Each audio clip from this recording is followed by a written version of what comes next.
예수님,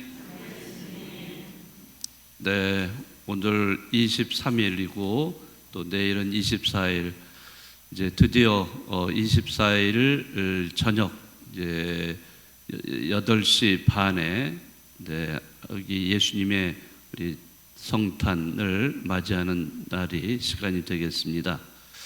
네, 그래서 이제 지금 이번 주 계속 여러분이 들으셨던 복음도 점차 아기 예수님의 탄생을 이제 알리는 그러한 내용들로 이렇게 꾸며져 있습니다. 네, 오늘 복음도 이제 그 아기 예수님의 탄생을 바로 앞두고 바로 태어나신 분이 세례자 요한, 그분임을 이제 알려주고 있습니다. 그래서 세례자 요한이 먼저 이 세상에 나와서 이제 예수님 그 구세주의 오심을 준비하는 그런 분이라는 것을 이제 알 수가 있죠. 네, 이제 내일 모레니까 얼마 남지 않았습니다. 여러분들 마음의 준비 많이 하셨죠? 네, 여러분들 정말 아기 예수님을 우리가 깨끗한 마음으로 받아들이셔야 되죠. 우리 마음이 여러분들이 구유가 돼야 돼요. 구유. 그래서 여러분들 구유에 아기 예수님을 내가 모신다 이렇게 생각을 하시고 이제 잘 준비하시면 좋겠습니다. 자, 오늘 이 책 계속해서 이제 지금 진행을 하고 있습니다. 내 가슴에 살아있는 선물. 네, 뭐 하나하나 에피소드가 눈물겨운 그런 사연들로 가득 차 있습니다. 자, 오늘 여러분들에게 제가 소개해드릴 주인공은 어떤 분이냐면은 뇌종양으로 6개월 시한부 판정을 받은 한 형제님에 관한 이야기입니다. 자, 이분은 자신이 이제 이렇게 판정을 받은 다음에 결국에는 그 동네 성당에 찾아옵니다.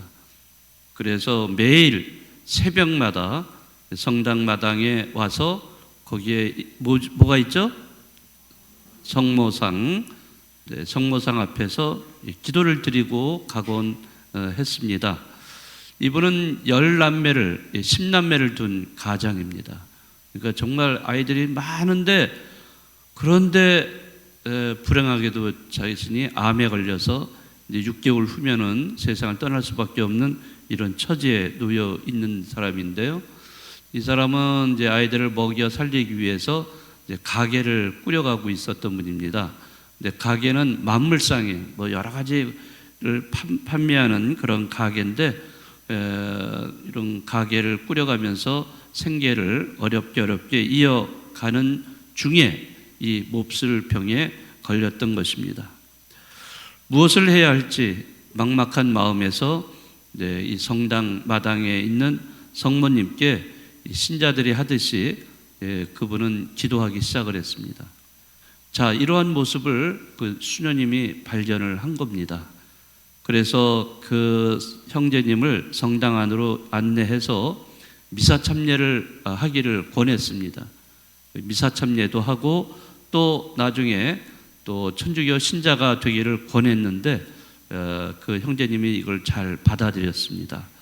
그래서 수녀님의 권유에 따라서 그 형제님은 이제 그날부터 하루도 빠지지 않고 교리 수업을 열심히 들었고, 뭐 그것뿐만 아니라 아직 신자도 아닌데도 아침 저녁 기도, 14처 기도 이런 여러 가지 기도를 많이 바쳤어요. 그리고 6개월 시한부를 받은 이 형제님에게 사실 6개월간의 교리 수업이 6개월이죠.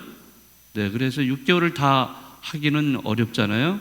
그래서 거기 신부님이 6개월 대신에 3개월만 받으라고, 그래서 세례를 그때 주겠다 이렇게 해서 그 형제님이 3개월 동안 열심히 교리 공부를 해서 결국에는 이제 세례를 받게 되었습니다. 근데 그 형제님은 그 자기 혼자만 받은 게 아니라 자기 아내 그리고 아이들 이렇게 해서 전부 다 12명 가족 전체가 세례를 받게 된 겁니다. 네. 그리고 세례를 받을 때 뭐 여러 가지 있잖아요. 미사 예물도 있고 또 교무금도 납부해야 되고 또 세례식 때 사진값도 있어야 되고 이런 돈이 좀 필요한 부분이 있었는데 형편이 어려운 그 형제님은 첫 번째 미사 예물을 바치는 것이 그 부담이 많이 됐던 겁니다.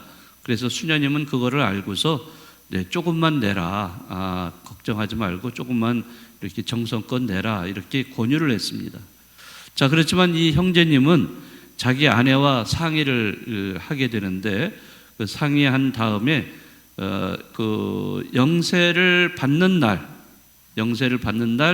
가게에서 팔리는 물건 판매 금액의 모두를 그 예물과 봉헌금으로 하느님께 드리기로 이렇게 약속을 했어요.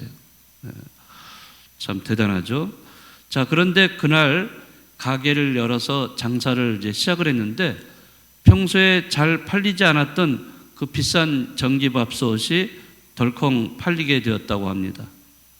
생계 유지에 돈이 한 푼이라도 아쉬운 상황에서 그 비싼 전기밥솥 판 돈을 몽땅 하느님께 봉헌하려고 하니까 부부는 좀 걱정이 좀 됐습니다. 네, 고심 끝에 마음이 불편했지만은 하느님께 죄송한 마음으로 그럼 우리 번 돈 중에서 3분의 1만 냅시다 이렇게 부부가 결정을 내렸습니다. 자, 그런데 그날 잠이 들었는데 아내가 숨이 넘어가도록 가위에 눌려서 힘들어 해가지고 남편이 깨워서 물 한 잔을 마시게 했습니다. 아내가 꿈을 꾸었는데 보따리를 들고 가는데 어떤 여자가 자기 보따리를 내놓으라고 쫓아와서 주지 않으려고 죽을 둥살둥 이렇게 도망치다가 보니까 바다가 내려다 보이는 낭떠러지에 이르러서 가까스로 거기서 깨어났다는 것입니다. 부부는 하느님께 약속한 대로 그대로 그 예물과 봉헌금을 다 그날 판매한 그 금액을 다 하느님께 바치기로 약속을 했어요. 그래서 부부는 세례받는 날 그날 벌은 전액을 다 가져왔습니다. 신부님은 이제 이들의 그 형편을 너무나 잘 알고 있었기 때문에 봉투를 되돌려 주면은 그들이 받지 않을 거라는 것을 알고서 나중에 그들에게 필요한 그 쌀과 생필품을 사다가 이렇게 주었어요. 그리고 10남매 중에 중학생이 된 아이를 위해서 입학금까지 이렇게 본당 신부님이 내주었습니다.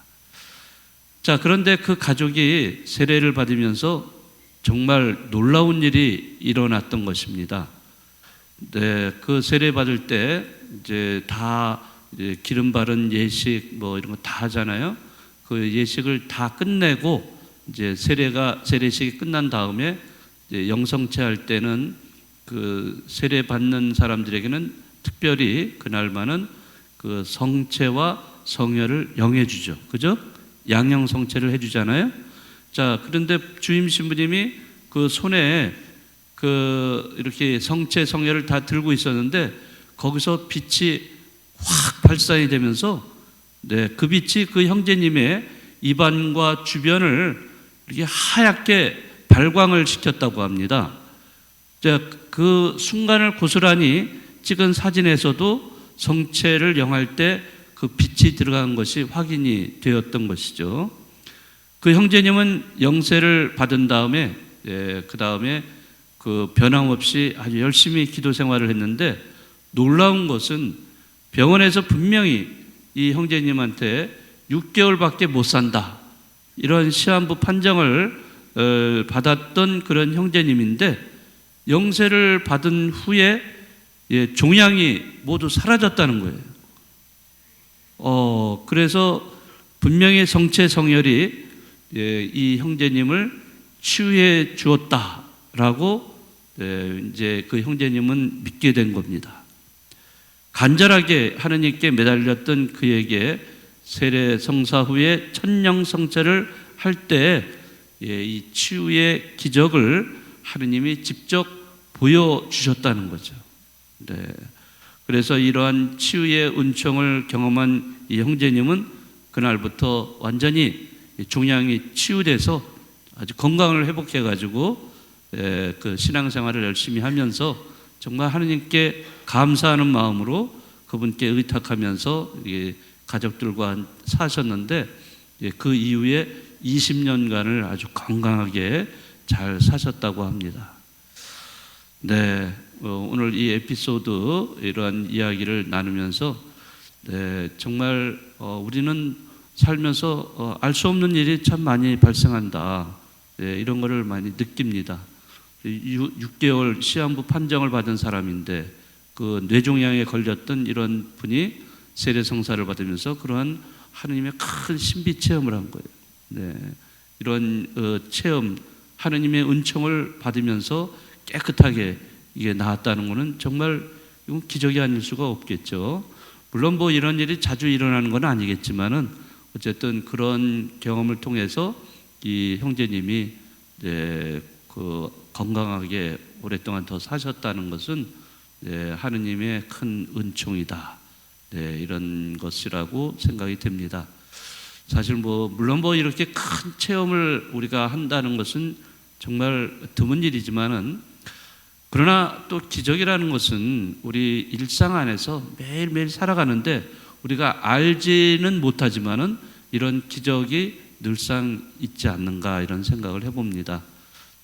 오늘 이러한 그 이야기를 들으면서 우리도 살아가면서 여러 가지 어려움도 많지만은 그런 가운데서 우리가 하느님께 모든 것을 맡기고 의탁한다면은 우리도 이러한 여러 가지 알 수 없지만은 그러나 이런 하느님의 은총을 체험하는 그러한 때가 많이 있지 않을까 생각을 하면서 여러분도 많이 기도하시고 또 어려운 사람들을 위해서 또 여러분들도 기도하는 여러분들이 되시면 좋겠습니다. 봉헌성가 211번입니다.